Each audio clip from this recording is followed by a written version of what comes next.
Alright, hey guys, listen. So today I will be showing you how to actually roll for cult ID. Now, the thing is, people may be saying, like, Waffles, you complete discarded dildo.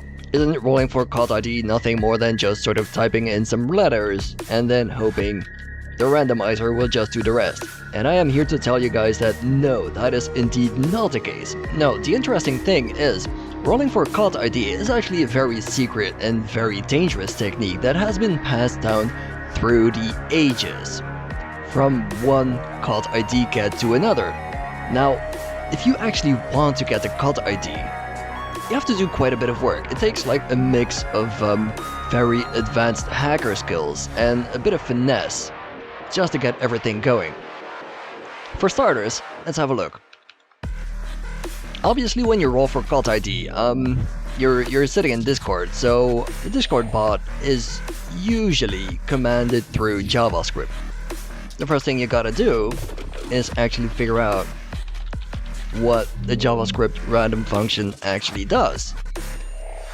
So you have a look around, and here we get, obviously, fellow hacker that carefully explains what happens.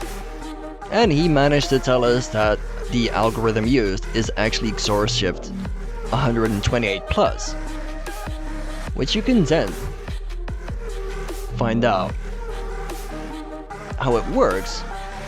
And as you can see, we have a carefully crafted algorithm here that perfectly explains us how the randomness is actually supposed to work. Interestingly enough, all we gotta do now is just sort of input this into our, hold on a minute, here, into my active script. I'm just gonna run this for a minute.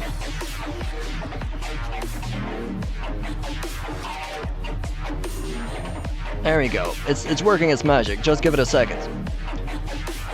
The thing is, I've done this many times before. I'm a bit of an expert at this, so after some time, you just get a few scripts that do the same thing over and over, and you basically just run the new code you found through it. And then at the end result, what you actually get is a frequency analysis, as you can see here. Haha, this is what I made earlier. Now the thing is, basically, these randomness numbers are dependent not only on the number that came previous, but also on the current time of day. So you do this analysis, you check out what cult IDs have already been rolled, as I will check now. Oop, that's right here, there we go. And here you can see all the rolls that happened. You put these into the frequency analysis as well, which will allow you to give a statistic advantage to make sure that the next roll will actually be a cult ID. So the only thing you really have to do is await a perfect time.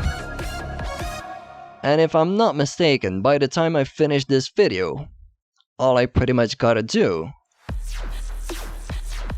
is input the roll, and there we go.